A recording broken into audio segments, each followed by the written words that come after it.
Mel, Yeah, we have a major announcement to make. go for it.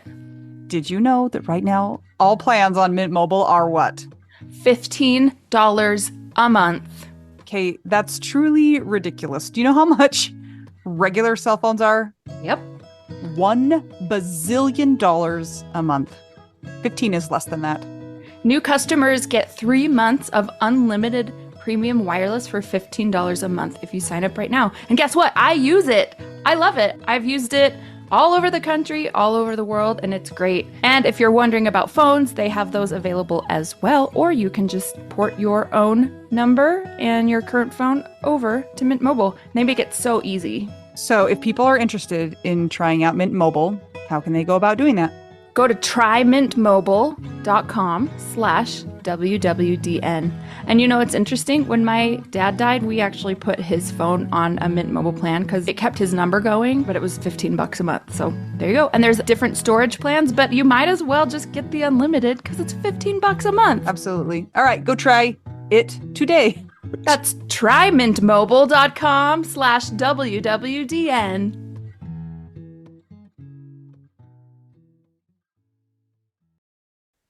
I think we should just start recording the meetings from the moment this call starts instead of actually hitting record, because that's way more entertaining. Yeah, that's when all the good stuff happens. Like I was just explaining what the skibbity toilet phenomenon is, and just Google it, guys. It's so weird. I was curious because it's in jazz when vocalists do scat singing. That's a really common one of the phrases, like skibbity bop doo ah. So I thought they stole it from jazz, but maybe I don't know.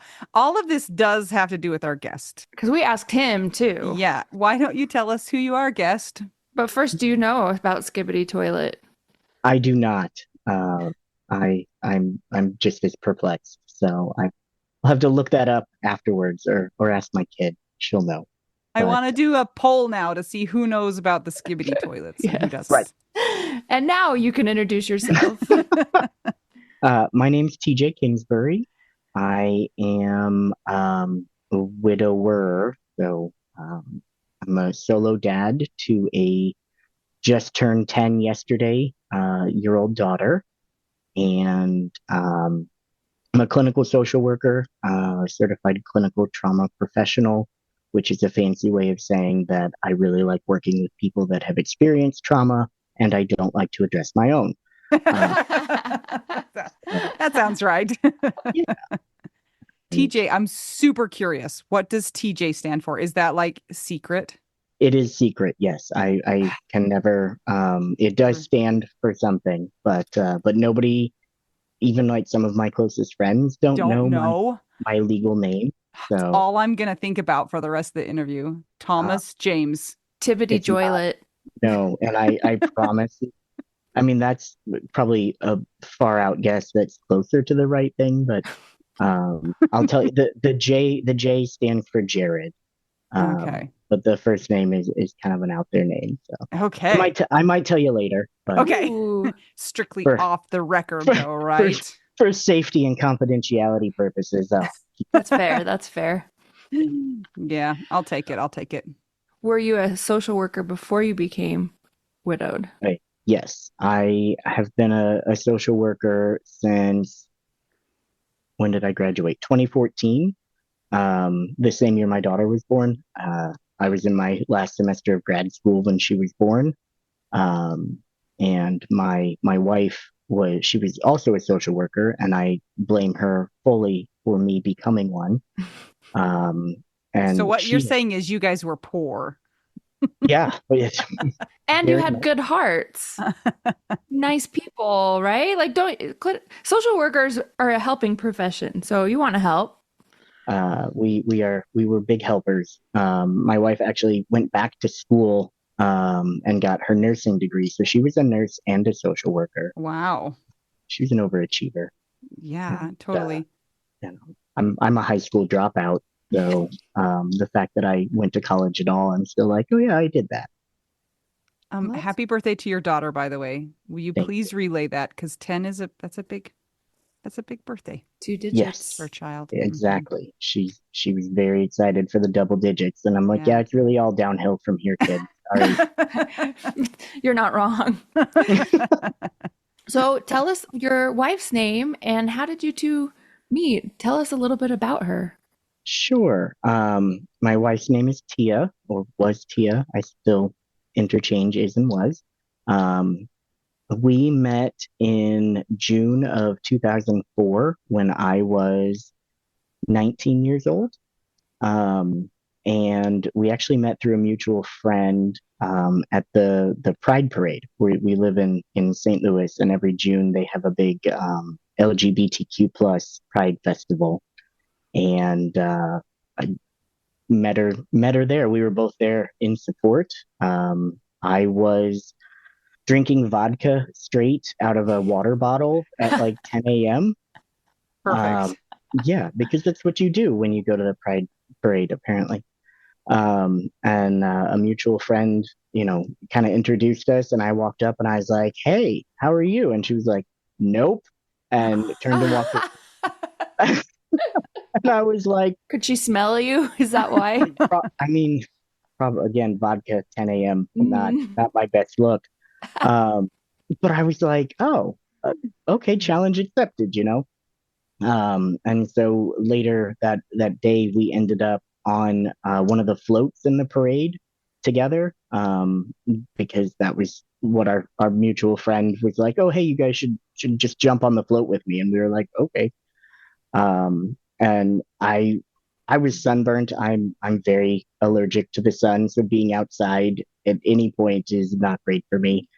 But I was trying to like hide under one of the things on the float, and I looked over, and Tia was kind of sitting on the edge of the float, and she had her legs were dangling off the side, and I was like, man, I bet she's gonna be mean to me again. And she actually turned around and she saw me, and she smiled and she winked at me, and I was like, oh, okay. And it was like for me that was it. Like I knew I had to talk to this woman. And so I coerced someone else to give me her phone number because that is, the only way I thought I could get it.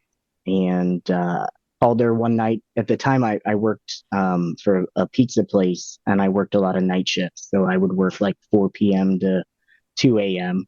and would get off work. And I decided that was when I should call her. At 2 a.m. Yeah, on like a weeknight. And she had like a real day job, so she was not happy. But she agreed to go out with me after that, and yeah, that was kind of it. So um, we didn't officially start dating, I guess, until a little bit after that, but we were together pretty much all the time from that point on. Uh, yeah, Is she older than you? she is. She Well, was. now not maybe. That's so Yeah. ugh. No, she still is. Okay. Do you She still keep got numbering their ages though, or do they stop? this is a question that I have asked myself many times. Yeah. Like, but so I will be 40 this year, and Tia was 44 when she Oh, died, and I okay. was I was 38. So, Okay. so when I was 19, she was at, still 6 years older than me.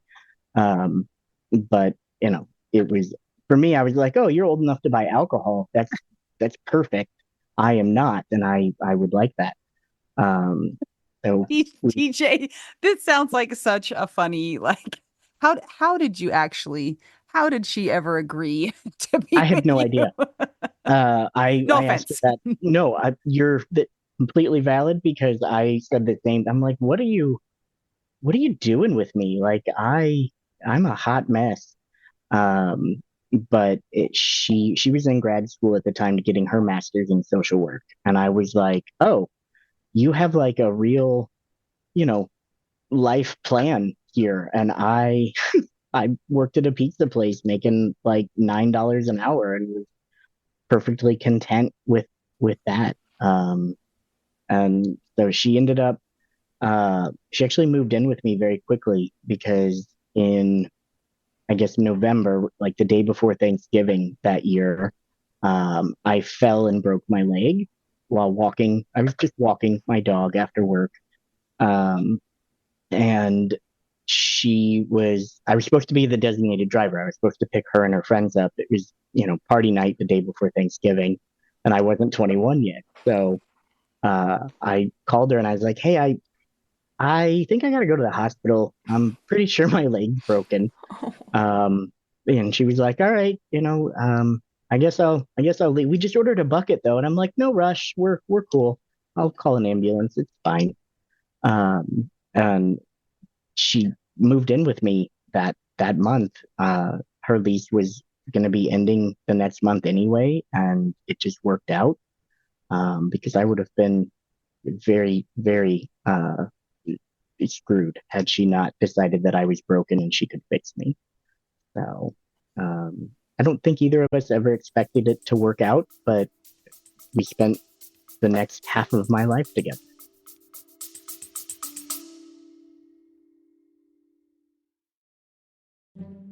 Hey guys, just checking in and want to say if you are enjoying this podcast and you want to see it keep going, maybe it's helped you through your widowhood journey and you think that it might help others on their widowhood journey, you can support that cause by joining our Patreon. Some of the things that you get as a Patreon beneficiary are ad-free episodes, so you don't have to hear ads like this.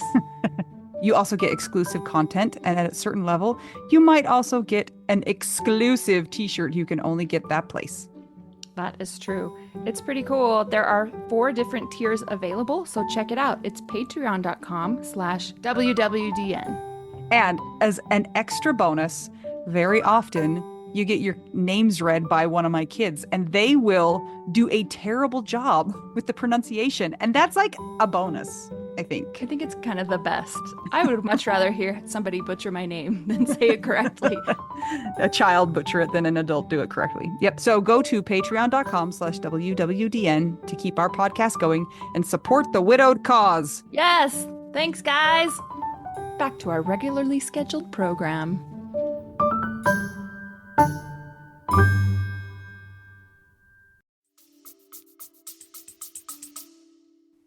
So, TJ, I have questions for you. And I mean, I admit that I'm cheating because I've read, your backstory a little bit, but I'm a little bit curious about, you've now mentioned alcohol as a 19-year-old twice. And I wonder, no, always drink. Wait until you're 21. Kids. yes. Don't do things. Yeah, but you have some things that happened in your past as well. Would you like to tell us about that and kind of what happened in your life?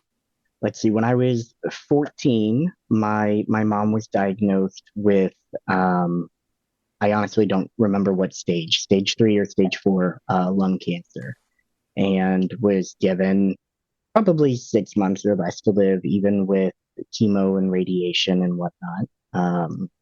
She lived about a year.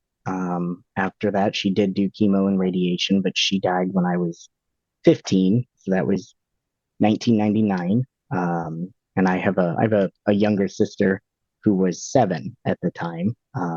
My mom was 44, which is also the age that Tia was when she died. So there may or may not be rumors of a curse surrounding me at this point. But after my mom's diagnosis and her death, I made a lot of poor decisions. I had already been kind of experimenting with alcohol and some light drug use. Smoke marijuana and do what, I guess you could say typical teenager stuff, but it's not necessarily typical. But it quickly progressed from just, an occasional drink here or there and smoking weed with friends to I was doing meth pretty much every day, and trying to figure out how to cope with my mom's death and everything that came with that, because I didn't really have anybody saying like, hey, you should go to counseling, or you should, do this family grief support group.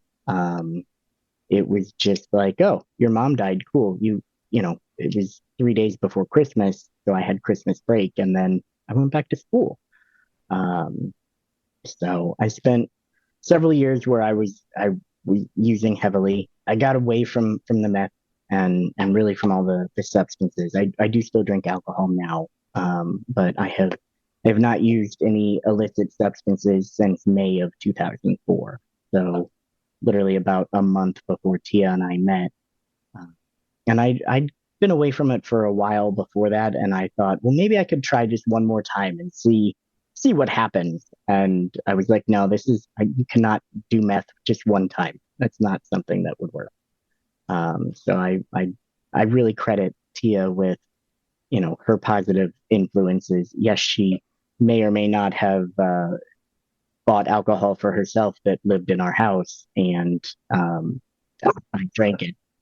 But the the substance use, I would have probably not stayed away from had I not met her when I did.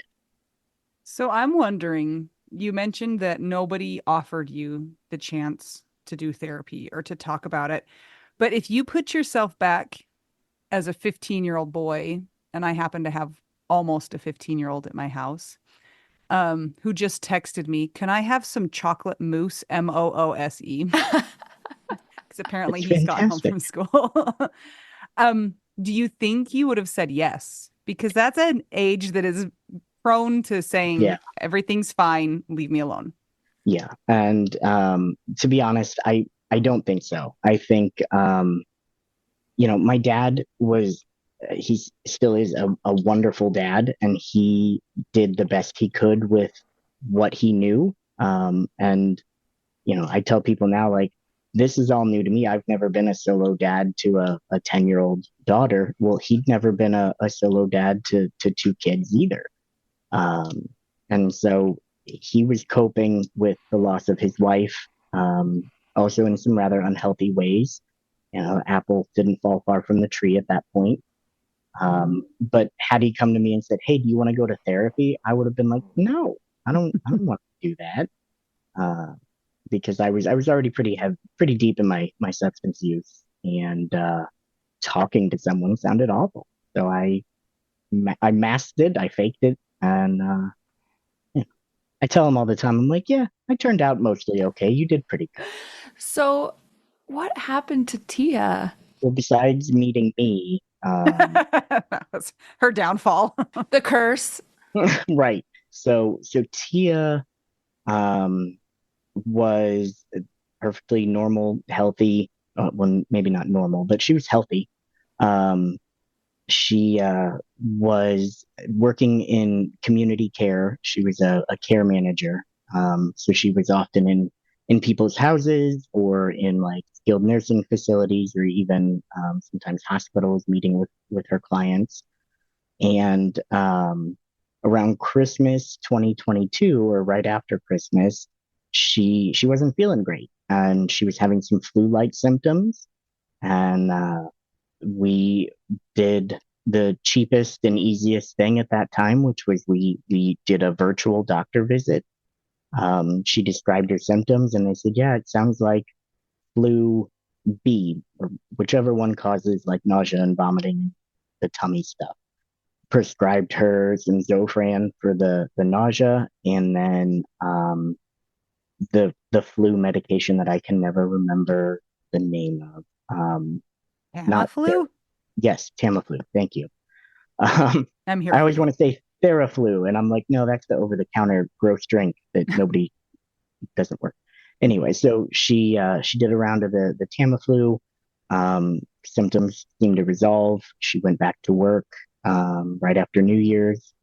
Uh, you know, was working, doing all the things, and then around like the second week of January, she was like, "Man, I just feel ick again," and she was super lethargic. She was really tired just all the time. Um, and she texted me one day and was like, "I will give you $1 million if you can pick Lily up from daycare." And I'm like, first of all, if you have $1 million, we need a different conversation.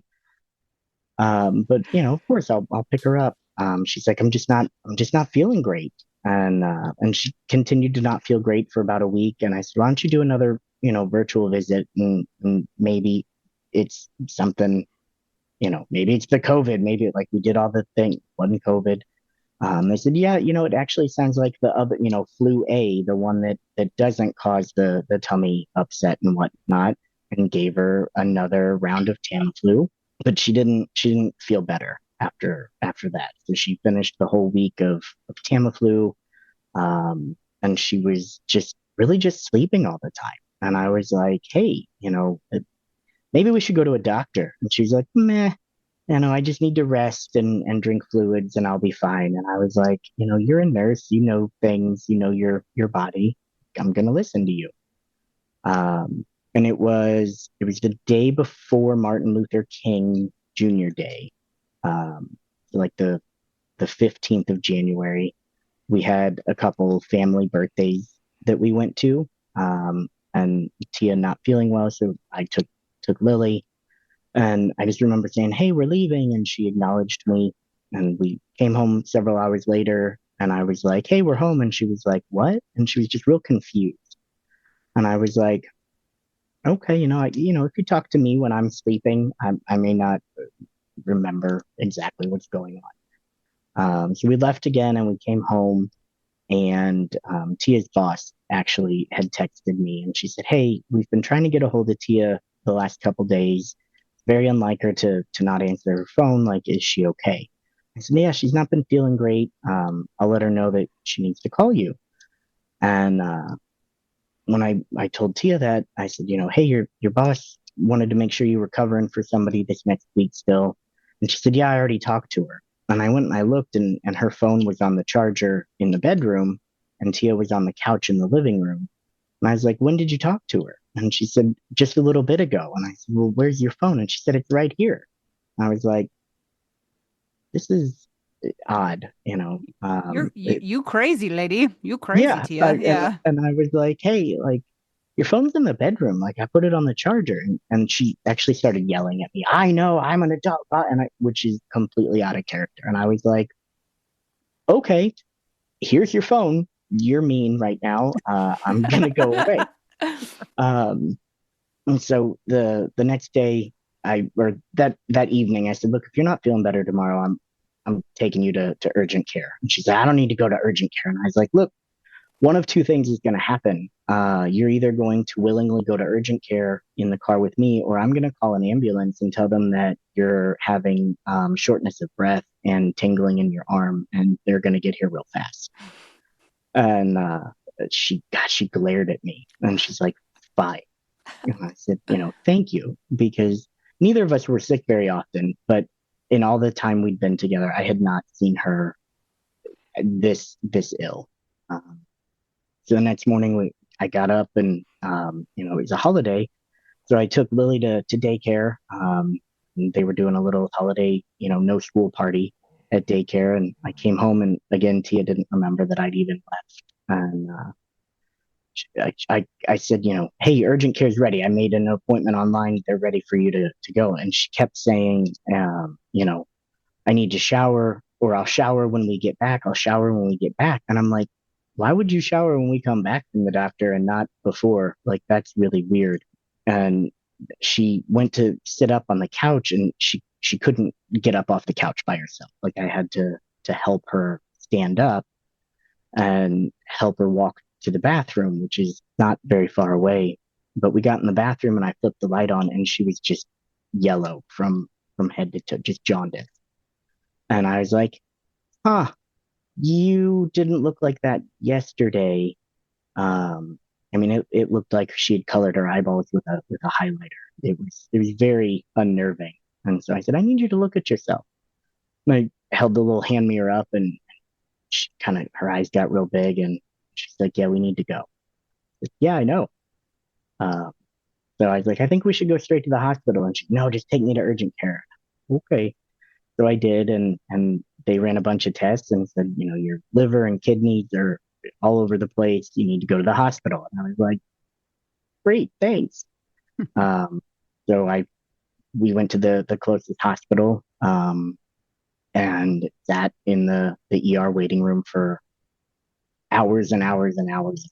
I had to have my uh, sister pick Lily up from daycare so that I could stay with Tia. And then she ended up having to stay the night over there, and it's a whole thing because we didn't get seen until pretty late.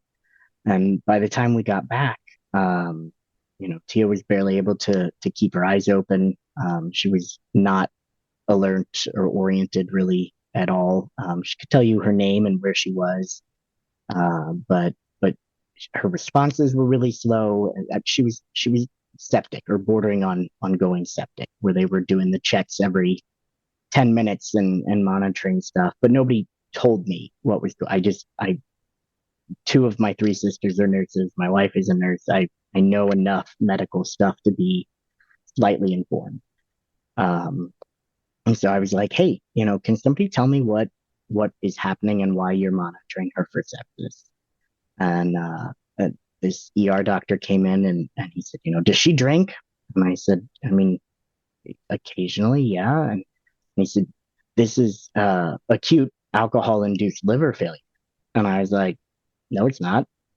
Uh, I know what liver failure looks like. I'm a substance use therapist. I've seen this before. And he said, yeah, that's why it's acute. And I'm like, it doesn't come on overnight like that. But apparently she was in late stage liver failure. She was in the hospital for 16 days. They at no point had any answers for me, and they couldn't really tell me anything other than she's an overweight alcoholic. Uh, they documented at one point they documented in her chart that she was drinking 8 bottles of wine a day every day for at least 2 years. And Whoa. I was like, I don't know where you got that number, but I would have noticed. Um, and they're like, well, she was probably drinking in secret. I'm like, nope, we have a 800 square foot house. There are no secrets here. And also, we have joint everything. Like I would have known if she was pulling money out to buy booze or what. There's something else going on. And she did have a E. coli infection in her blood. They discovered after I yelled at the doctor a little bit more. But they discharged her home. She was still so weak she couldn't walk. Um, her liver and kidney function was still not great, but the hospital we went to that was closest to us did not have liver specialty. And so they were like, just follow up with the liver clinic at the other hospital. Like, all right. So she was home for a week. Um, During that time, I ended up getting a bedside commode. We got a power lift recliner because she couldn't stand unassisted. There was just it was not safe for her to, we had steps, we had in and out of the house. And when we came home from the hospital, I had to call EMS to get her into the house. She couldn't make it up our 6 steps. With my best friend came over to try to help and stuff. And so she was home a week and I said, I think we need to go back to the hospital. And she said, yeah, I think so. And so that was the 8th of February. And we went to a different hospital, at which point they said, she's in late stage cirrhosis. Um, they did, you know, talk to us about like other causes and whatnot, because there was no history. There was no indications that something was going on. We thought she had the flu, not, hey, you need a liver transplant. And that's where it ended up, was the transplant team came in and they're like, it's going to be hard. She's going to have to do a lot of things, but there's hope. And we were like, oh, okay, Sign us up. ev- We'll do right. it. And then she proceeded to have every possible complication that she could. Liver function. Gosh, your liver does so much in the body. And one of the big things is blood clotting. It makes your blood clot. And so of course, she started her monthly cycle while she was in the hospital. And then she just kept bleeding and bleeding and bleeding.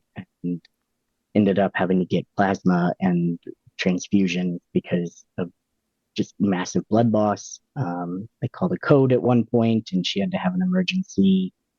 Uh, I don't know the name of the surgery, but they had to go in and cauterize the arteries around her uterus to try to stop the bleeding. Um, and she was in ICU, and she was really annoyed by that. I feel bad for her. It just keeps getting worse and worse and worse. And we Yes, know it just is going to keep getting Yeah, worse now too. Otherwise, he wouldn't be on this yeah, podcast. this right. story, no offense, is Uh, sucky. it And it then, was. and you also had your daughter, so how was that going? You're probably Yeah. back and forth trying to deal with So that. I was I was working still. My job at the time, I worked in community mental health. I worked for a reentry organization, working with justice involved adults that were either still incarcerated in prisons or that were recently released. My primary role was generally being in the prisons. And so I had to shift around quite a bit because I couldn't be in the prison, working with my clients and also be at the hospital and also getting my kid to and from school and taking care of dogs and house and shopping and just life. So yeah, it was a lot. We kind of developed a new routine where we got up. I took Lily to school or daycare, and they would take her to school. I would go to the hospital or work in the morning and do like a half day at one, and then flip flop do the other. I'd go pick Lily up. We'd go see mommy at the hospital. Um, we'd have dinner there. Lily really liked the chicken fingers from the hospital cafeteria. Like, I think she probably ate that, you know, 5 days a week. And I'm like, this has got to be unhealthy. But, and then we'd come home and take care of the dogs and like try to do a load of laundry or something. And then, rinse and repeat the next day. Um, and that, continue. At one point, I remember asking one of the primary doctors, I'm like, look, realistically, do I need to be thinking about like palliative care or hospice? And he was like, no, I don't think we're there. I was like, okay. Um, I just I was bracing for the worst while trying to maintain hope throughout, but like, the whole time Tia's like, I'm not dying, I'm not dying. And I was like, I kind of think you are. Um, this isn't great. And and she would get frustrated and kind of shut down because who wants to have that conversation that you're gonna die?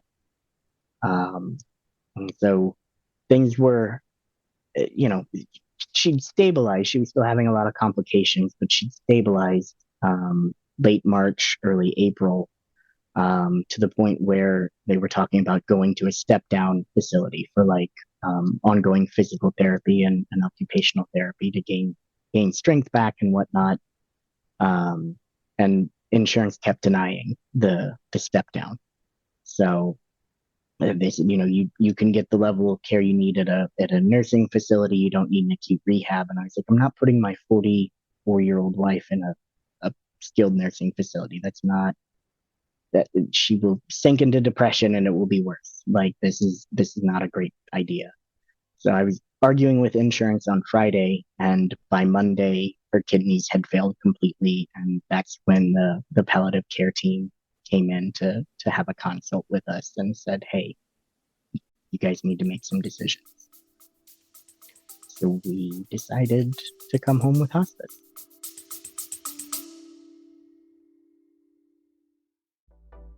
Anita, I hear we have a store. Oh, we sure do. We've actually had it for quite a while. It's called the Snarky Grief Shop, and it's where you will find all of our best grief merch. That is, yes, a little snarky. For instance, it's where you will find the official widow card that you can pull and use at your convenience. You can put it in your wallet, and anytime you need to use it, pull it out, play the widow card. Yeah, we have glow-in-the-dark stickers. We have shirts that say, "Be nice, my husband is dead."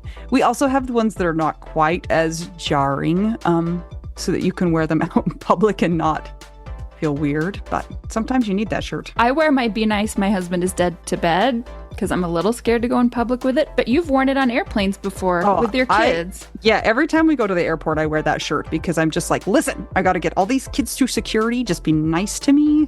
Thank you so much. And it's worked for the most part. Some of the less snarky grief shirts are podcast shirts or Widow Wives Club. We also have Resilient AF, right, Anita? What else we got in there? Yeah, which we're telling everybody who cares, like Mel's mom, that means American fork because she can't know what it really means, guys. Yeah. Stickers and mugs and notebooks and just cool stuff that you can use to express your snarky grief. You'll find it by going to our website, shop.widowwedonow.com. There's a lot of W's in there, so just make sure that you've counted them and there's the right number. We will link to that in the show notes, and it's also in our app, which you can get from the App Store. Can people get it from our regular website too? Yes, if you go to widowwedonow.com, there's a link for the shop in there too. Great. If you'd like to show your snark or have something a little more subtle, go ahead and check that out. Again, that's shop.widowwedonow.com.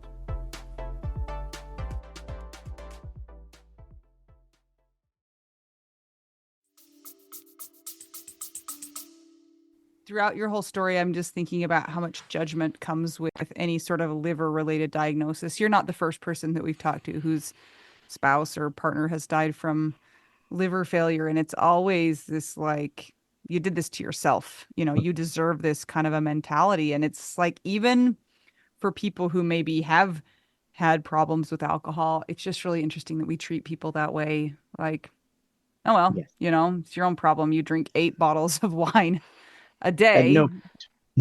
Yeah, and you're overweight. Like even if those things were true, people That still makes you deserve less to be. worthy of care, Yeah. apparently. Yeah.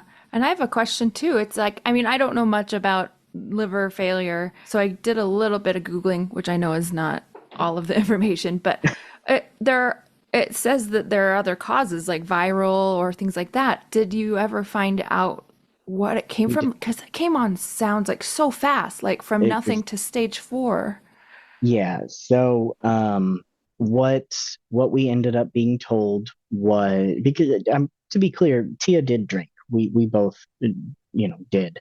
And she had been drinking more, not 8 bottles of wine, like good grief, not that much. But her job in 2021, she lost her job. She'd been working at a hospital for almost 10 years, and they eliminated her position kind of overnight. And so she, having never been fired from a job and having planned to be there and retire from that hospital and that position, it was kind of a shock to the system. So she did drink more frequently during, that time. But they ended up telling us that this is most likely genetic and metabolically induced liver failure that was exacerbated by alcohol use. So she probably had what is known as fatty liver disease, which is where, your liver starts to kind of not work right, but you're not in cirrhosis per se, but it just progressed very rapidly. Tia had a gastric bypass weight loss surgery in 2010. And I am, having done a lot of Googling and researching myself, I'm convinced that also played a part, because they know a lot more now than they did back then. And so I think that just the way your body metabolizes things, when you've had that full bypass, things go directly through your liver a lot faster. You metabolize foods and drinks and alcohol and medications and everything differently. And while it was great because it allowed her to really lose the weight that she'd not been able to lose otherwise, hindsight is always 2020. And nobody mentioned liver failure as a potential side effect 10 plus years ago. So, Wow. So you mentioned that hospice, you had them come in. How were you dealing with that with Lily and talking to her? That's a hard thing. Um, so throughout everything, it was really important to both of us that we be very transparent with Lily, and that at no point did I want her to come back to me and say, "You didn't tell me what was happening." And we had some friends that were like, "That's great, being honest is the best policy," and there were other friends that were like, "You're traumatizing your child," and I was like, "I'm traumatizing her either way." Seeing mommy in the hospital and all that, but also having me as a dad, it might be a little traumatic. It's all Uh, trauma. The Doesn't the matter. right, TJ curse. I'm just right. kidding. And so, I when palliative care came in and she introduced herself, I remember I just sat and I just said, "Ah, cool, this is where we are." And my one sister happened to be there at the time, and bless you. Sorry. And she was like, "I'll leave. It's fine." I was like, "No, you will stay and you will listen to this conversation," because she's one of the nurses and I wanted her to give her input as well. And they kind of said to us like, "Hey, you could go into the ICU and you could do 24/7 dialysis. It's not gonna fix anything. You're not gonna basically you're not going to ever live long enough to do the things you need to do to even get on the transplant list at this point." Um, and we cried because it was the first time anybody had really said that out loud, like, "You're going to die." Um, and then the nurse, that he was a nurse practitioner, and he was the same one that had been on rotation that I had initially back in February said, "Do I need to be considering palliative care?" Had come back around on rotation and was the one that did that consult with us. And he was wonderful because he was transparent and empathetic and human. Um, and he allowed himself to be a human with us throughout that. And so um, he cried with us and explained to Tia like, "This is what your death is going to look like and how your body's going to shut down, and go home and get in your jammies and have tea party and play Barbies with your daughter." Hmm. So I'm wondering, I mean, it sounds like people were pretty blunt that she was going to die. Did you guys have the conversations about that? Nope. Yep. Um, we, you know, Always.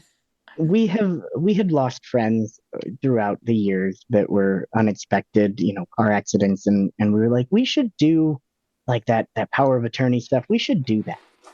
And so we did fill out the paperwork at one point. We never had it notarized or anything. And we never really talked about like, do you want to be buried? Do you want to be cremated? Like, uh, I told her I wanted a Viking funeral. You put me on a ship and you have to Yes. launch the arrow and set me on fire. And she was like, probably not going to be a thing, but okay.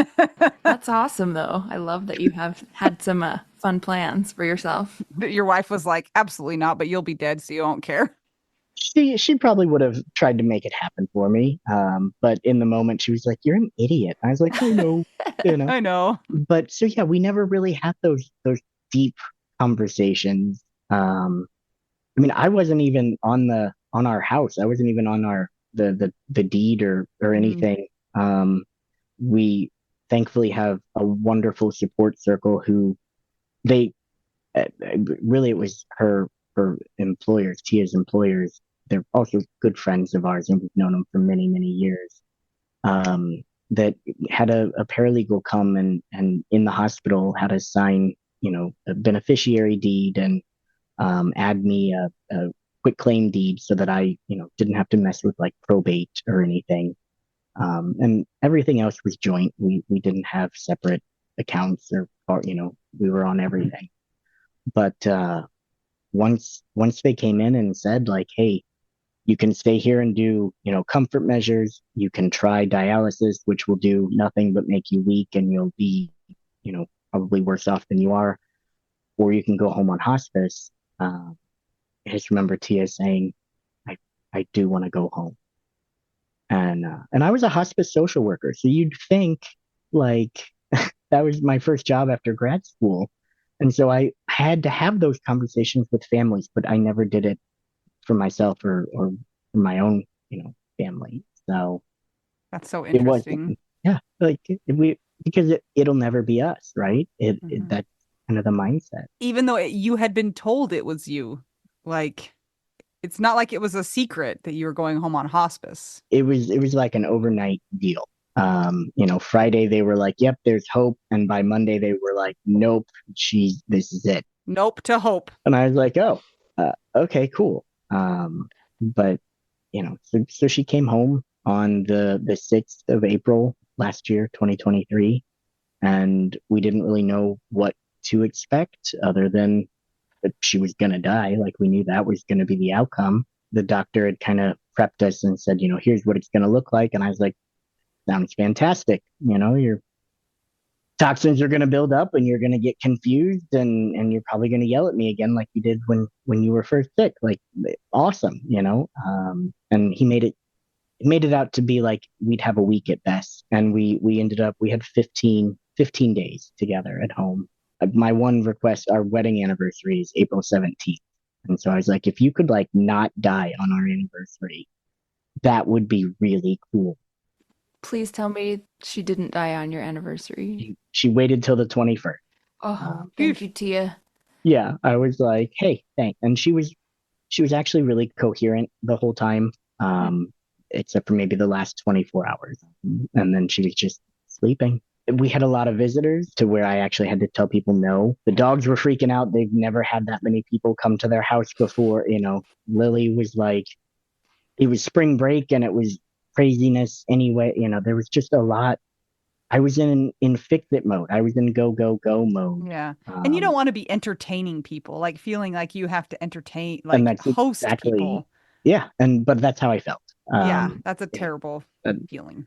Tia said at one point, she's like, I feel like they keep, standing next to my bed. We had the hospital bed here in the living room, rearranged to make space for that. And she said it's like they expect me to make some profound statement or something. And she Like, told, bless them, bless you, my yeah, children, and her like, last words to them.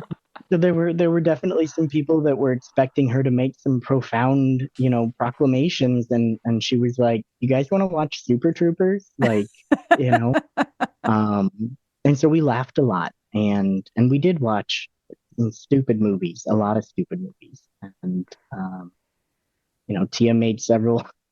My nephew, my best friend's son, was out in the yard, and he and my daughter are like 7 months apart, so they love and hate each other like brother and sister. They've grown up together.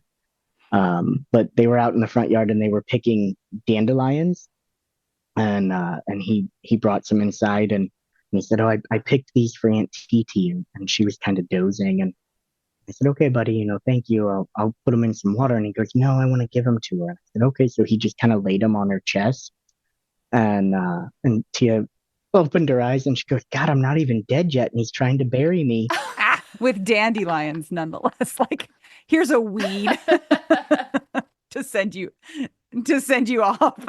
And but that was just her sense of humor, so she had that all the way up until the end. So I'm super curious because your mom died when you were 14, and now your wife has died, and you're now the solo dad, like your dad was to you.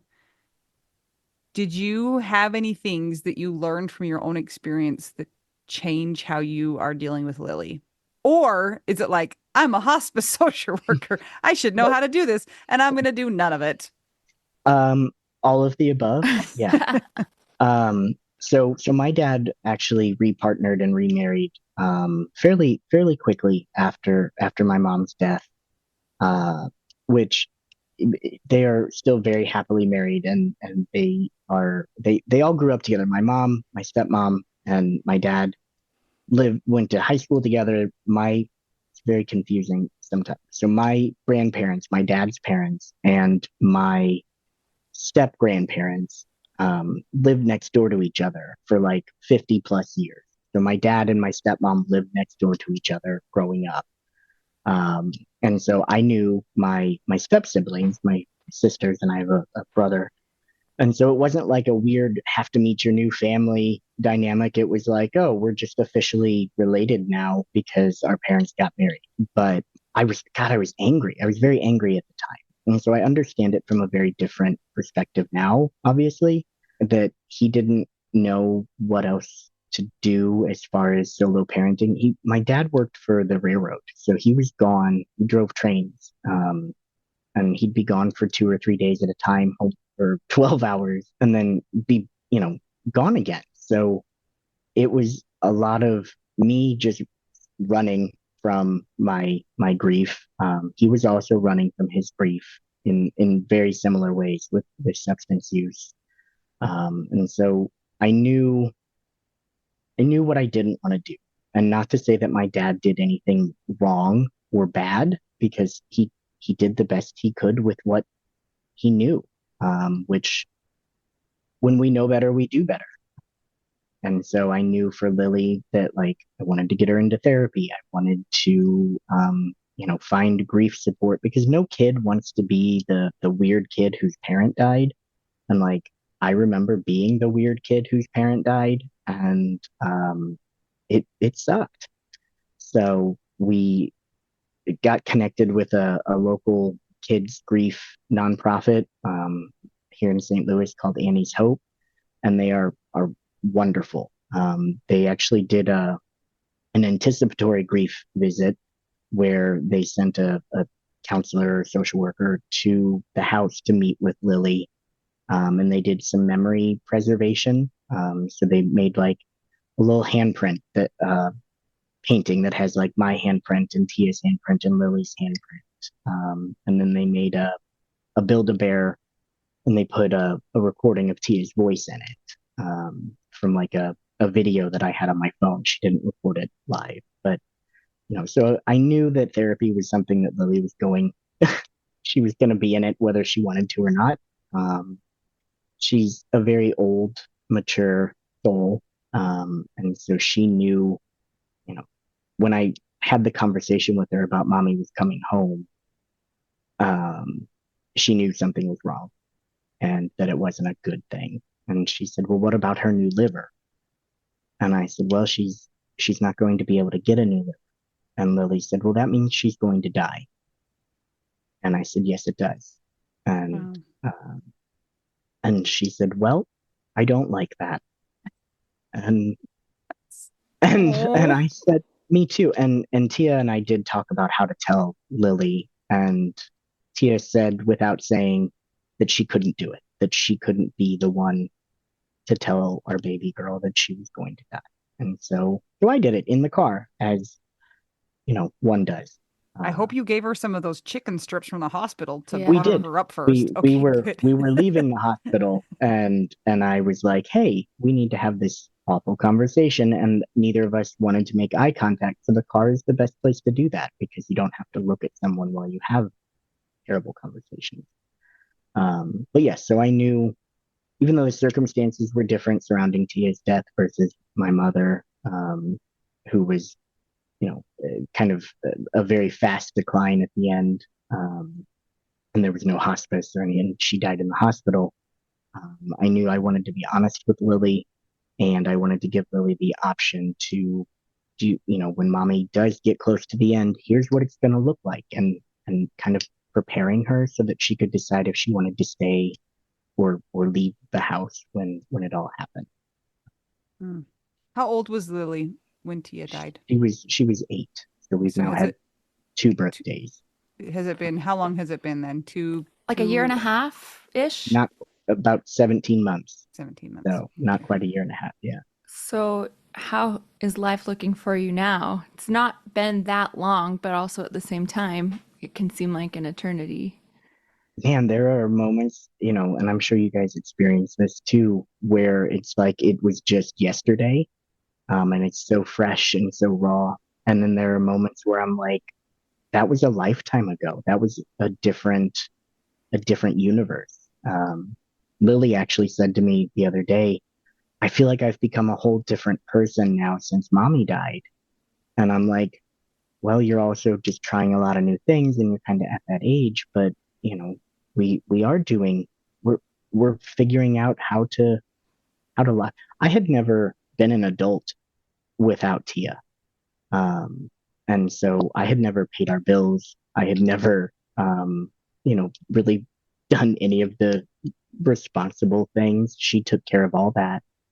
And so I very quickly had to figure out like what is linked to online banking and how do I do this bill pay and stuff like. And at one point, I paid myself all of our utility bill checks. They were mailed to me because I put the wrong address in, and I was like, that's cool, But like, I'd never booked my own plane ticket. Um, Wow. like she was a planner and a doer, and I was perfectly okay with that. And um, all of a sudden, I had to do all the things, and I'm like, God, we used to argue about me not vacuuming the right way, and now I have to vacuum all alone. Like this is You get to do it dumb, however you want.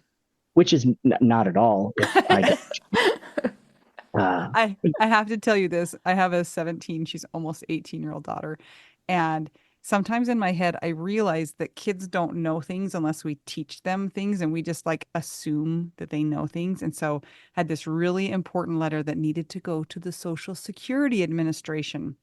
And I said, you need to have your school sign this, and then it needs to go in the mail. So she gets it signed. She sticks it in the mailbox, but the address is not sticking through the window part of the envelope. mhm. And she just sticks it in the mailbox. And I was like, Oh boy. you have to have an address for it to get sent to. And she was like, oh, I just assumed that they knew where it came from. And I'm like, but then I think like kids her age, they don't, mail isn't really a thing for them, right? So it seems so reasonable for us. But she was like, I don't know how to mail things. Oh my gosh. So we had a mailing lesson. Yep, it's Yeah. important. Like Lily and I have had conversations about stuff that I take as common sense, and she's like, "Why do you put the flag up on the mailbox?" And like, I thought it was decoration, like life lessons. And I'm like, I, I just thought people knew that. Like, I don't remember anybody teaching me that. I don't know. Yeah. Like don't put metal in the microwave and you need to clean out the dryer lint thing. Those are also lessons that I've had to say, Yes, oh, uh, if nobody's told you this, you have no reason to know this. yeah. Or like, leave the washing machine lid open so your washer doesn't smell like mildew. Hmm. I Maybe. didn't know that till like right now. Mel needs a Tia. I know. Yeah. We're all learning, right? Constant learning. So, TJ, I know that Anita and I, when we got asked this question pretty early on, or maybe not early on, we were like, ugh, don't talk to us about it. So, of course, we're going to ask you because you said we could ask you anything. Do you think you may want to be open to being with someone again or dating? Or are you just like, nope, I'm done. That was my person. Don't even talk to me about it. Um, I had someone ask me that within a week of Tia dying. That's the worst. Who does that? Everybody. So many people.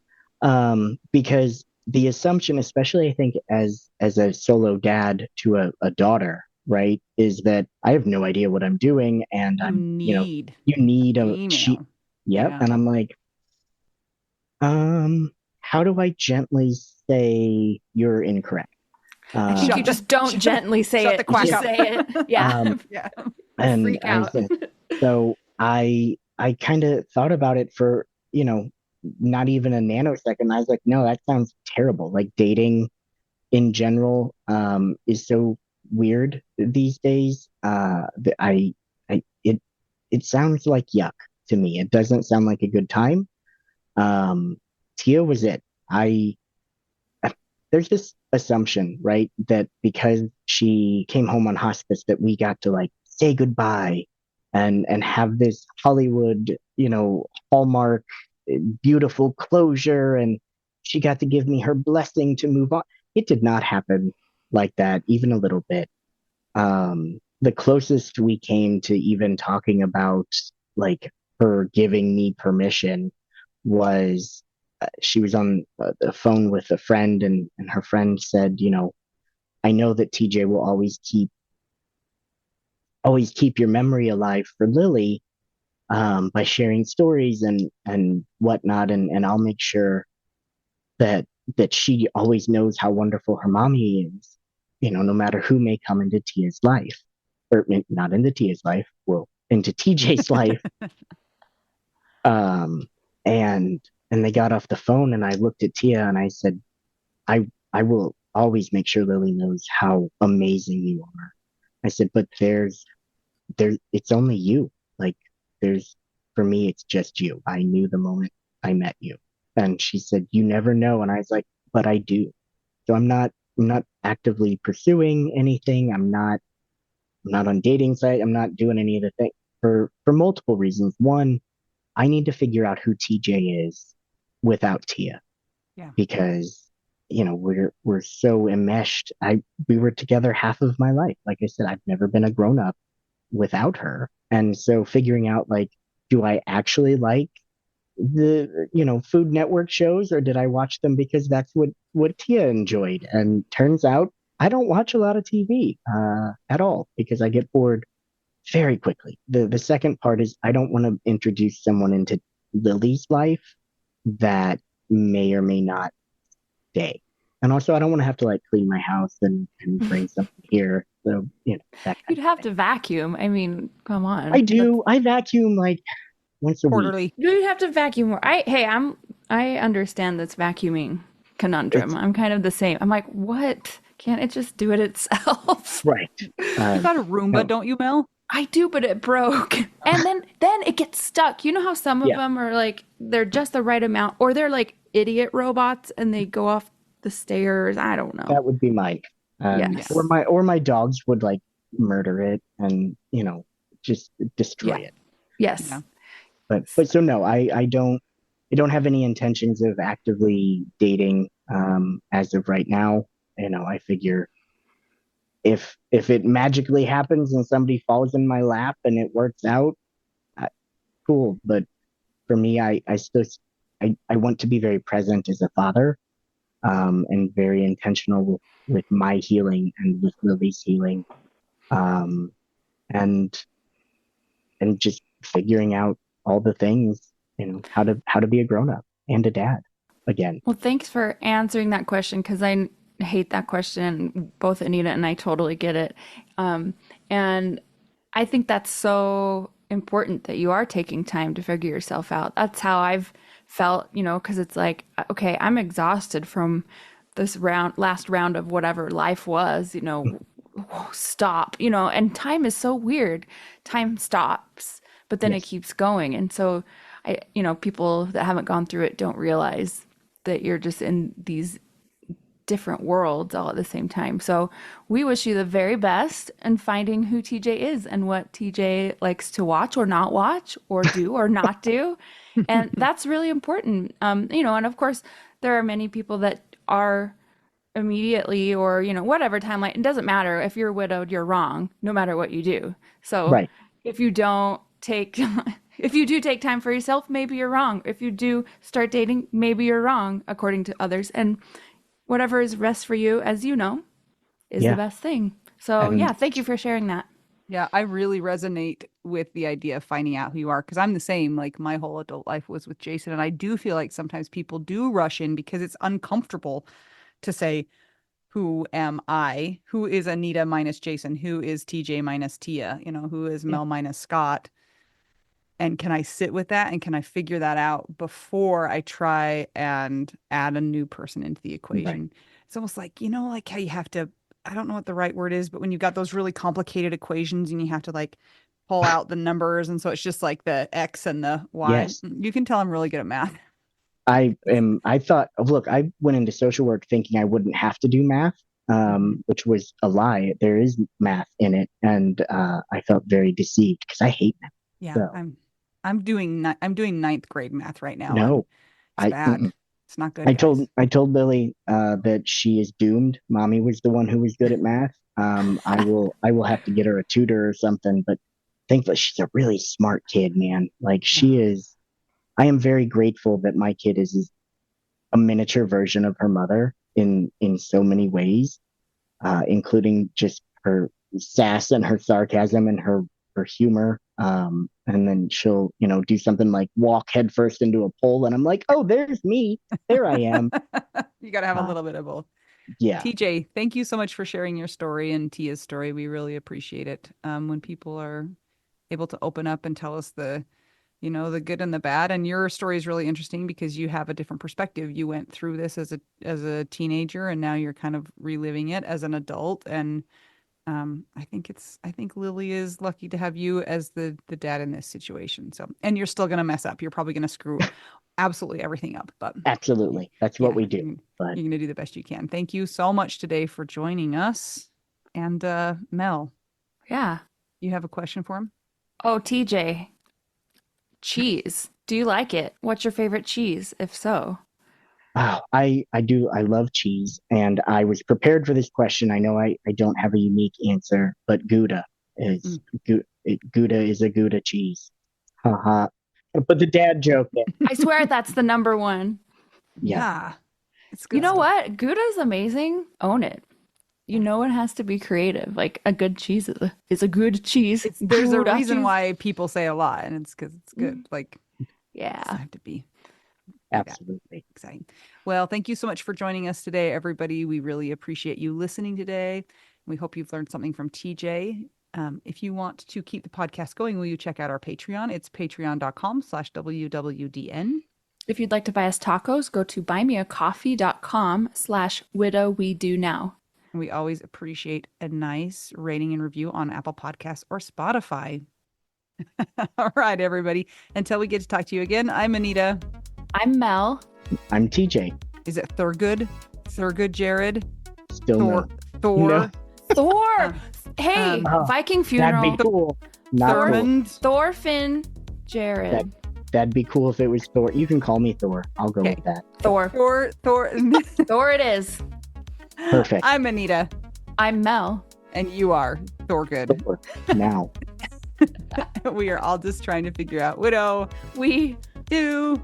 now. Now.